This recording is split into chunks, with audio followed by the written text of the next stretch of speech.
This is Woodside Church Youth.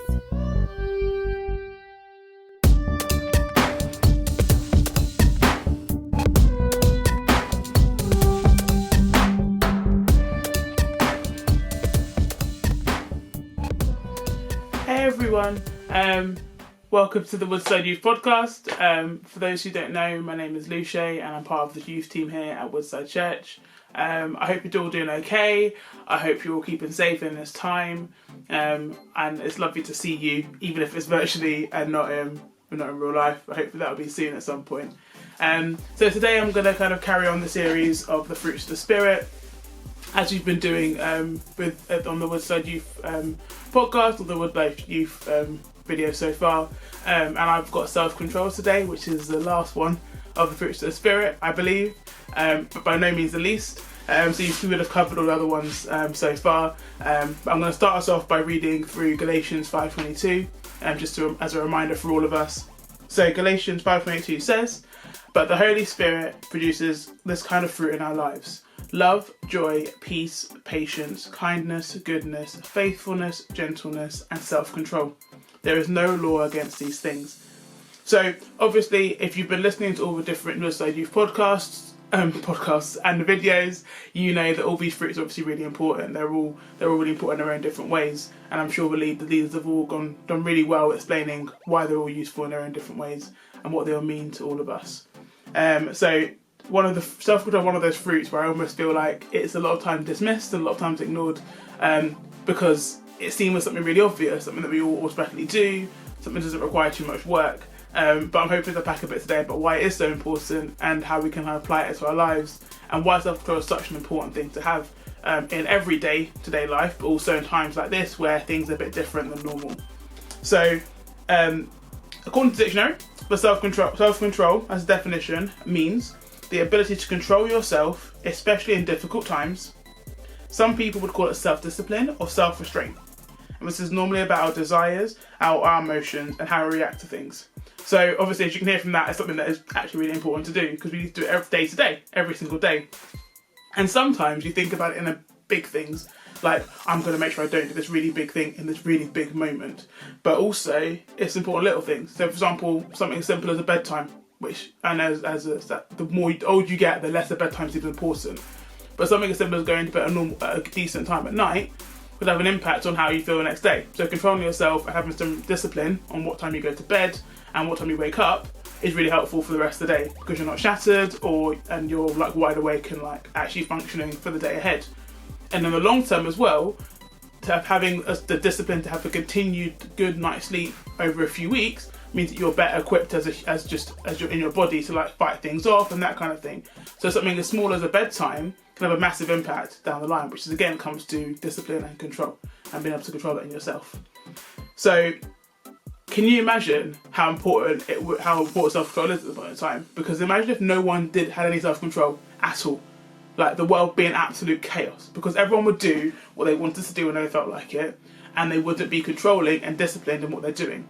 It'd be absolute chaos. People would be breaking laws left, right and centre. They'd be breaking the rules left, right and centre. So self-control is such an important thing in society and for us as individuals as well, because without it, we'd really struggle for society to run. You know what I mean? So it's like more important than it seems when you first think about it.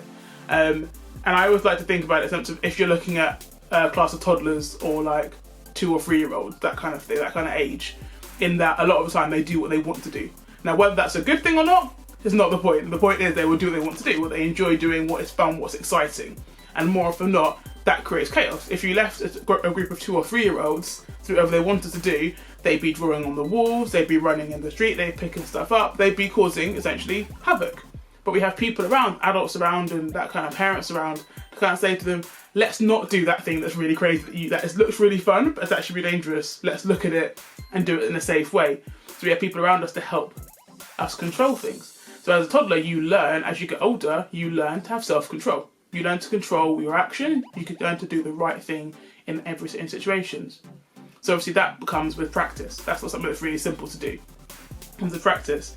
And obviously that's a really exaggerated example. If you imagine like a toddler's running around like crazy, it's a really exaggerated example.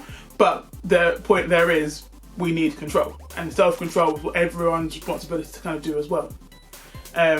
So when I look at Proverbs 25:28, which says, a person without any self-control is like a city with broken down walls. And I like to compare that because that's almost like an interesting parallel to me, that without self-control, you're like a city without a defense, without anything around them to protect them. And when you think about how creative society would be without control, everyone having self-control, you kind of start seeing that imagery there about how important it is to have self-control in your life, isn't it? So, and as I've been saying, really important, but it's not easy. It's not easy at all. It's really difficult to do because there's things we want to do which aren't as good for us, and they're not good for us to do. And there's things that we don't want to do and we have to do. So it's a combination of both those things.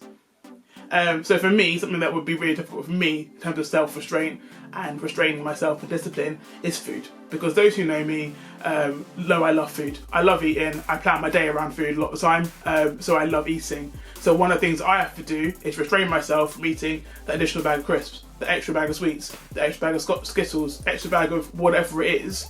I have to restrain myself and be disciplined in what I eat and how much I eat of it. Which I'm sure a lot of people struggle with and understand their struggle. But also, one thing I'm more struggling with restraint-wise is something like having a nap the other day. Because now I'm working from home all the time, I'm realising no one's stopping me from having a nap in the middle of the day. No one's stopping me. I could very easily come upstairs, have a nap for like 3 or 4 hours, go to bed, wake up in the morning, do an hour of work, and then go nap for a few hours, and no one will stop me. But I have to have my own discipline to be able to say, actually, maybe I shouldn't have a nap in the middle of the day. And even though my boss might call me or someone at work might call me and ask me a question which will keep me on track because, you know, that's an outside influence to help me to be controlled, I also have to have discipline in my own self, be able to control what I'm doing as well. As a combination of those two things, it's always really important. So the best thing about this, and the good thing about this, and the best thing about being a Christian, is we have Jesus on our side. We have Jesus to support us in it. And one of the things that comes with these fruits of the Spirit is that we can look to Jesus to help us with them and support us with them. So in John 15:5, it says, I am the vine and you are the branches. If any remain in me and I remain in them, they produce much fruit. But without me, they can do nothing. So that's kind of saying there that Jesus is the vine and we are the fruit. Which is as simple as is, we look to Jesus, he helps us out to grow more fruit. And the fruit we're talking about in this sense is self-control. So if we are connected to Jesus and working and talking to Jesus and praying to Jesus, we're going to be able to develop more of the fruit that we need. That's all the different fruits that are listed there before, but specifically the one I'm talking about today, self-control. So being connected to Jesus helps us develop our skills in self-control because we're looking to him for our strength and we're not focusing on our own strength, which is sometimes weak, which we can all admit, but we're focusing on Jesus there and him to give us our strength there. Yeah. We need to continue to pray and seek support from others in all we do to kind of be like, how can we help grow this and build on this? And in Philippians 4:13, it says we can do all things through Christ who strengthens us. Which again comes back to what I said about not relying on our own strength, but on Jesus' strength. Because he's the ultimate one with self-control. When it comes to self-control, he is the one without any sin. He is the one who was able to live through life with all these temptations against him, but he was able to then still demonstrate self-control and restraint and discipline. And that's the best example we can go with, really. So looking to him and guiding with him is the best thing there, really. And I think it's sometimes difficult in these times because obviously we're called to not be the same as the world and to not conform with what everyone in the world is doing. And right now, I imagine going back to the sleeping example, a lot of people are probably staying up late, their routines are all messed up, a lot of your friends probably are spending a lot of time online all night, staying up all night, and you're thinking, I wish I could, but it's a good thing for me to go a bit early to bed, so I can get up in the morning and do some work and actually carry on my schoolwork like normal. And that's difficult to do, especially tell your friends or tell your family that actually I'm gonna go to bed early tonight actually because I want to do some work in the morning. That's a lot easier to say than do. It's really hard to do in that. And actually, I was a reminder here in 2 Timothy 1:7, it says, God's not given us a spirit of fear and timidity, but of power, love, and self-discipline. So he's given us that. So actually, when you're feeling like, I don't want to be the one to say no or bow out early from something, I want to be you're able to know that God's giving you the power of power, love, and self-discipline. So you can actually be like, actually, I have this discipline able to like balance my life properly and not have excess in either side of things. And also by showing people when we're doing that, we have the opportunity to tell people about how we're doing it, and the fact that we are relying on the strength of Jesus to do that with us, and also that we can show other people around us how important that is, and how much it benefits us and them around us as we do things like that. I think that's really important to remember there as well. So I'd like to end on a bit of just saying that the fruits of the Spirit don't work in isolation. So obviously I've focused on self-control today, but there are 8 other fruits of the Spirit, and it's not about each of them working in isolation, but them all working together really, because you've got love, joy, peace, patience, kindness, goodness, faithfulness and gentleness, and they all work together to make it so that it's easier for us to do them all individually. So if we are able to work on all of them together, they all become easier to do. Because imagine if you're working on showing love in your life to people around you, then it's going to be easier to not snap at them or not shout at them. If you're working on showing patience and kindness to them, again, you are going to be able to be patient and kind to them. It means your discipline to yourself is going to be a bit better. Because if you're focusing on what's a good thing to do and what is the right thing to do and how you can be faithful in everything you do, you're gonna wake up and do that schoolwork on time. You're going to do those things like that and that kind of thing. There's little things that seem like small things, but are really part of building your self-control and discipline in that as well.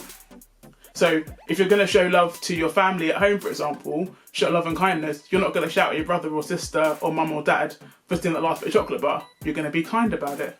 And again, bringing all those fruits of the Spirit together into one, because they all work together, and that's really important to remember as well.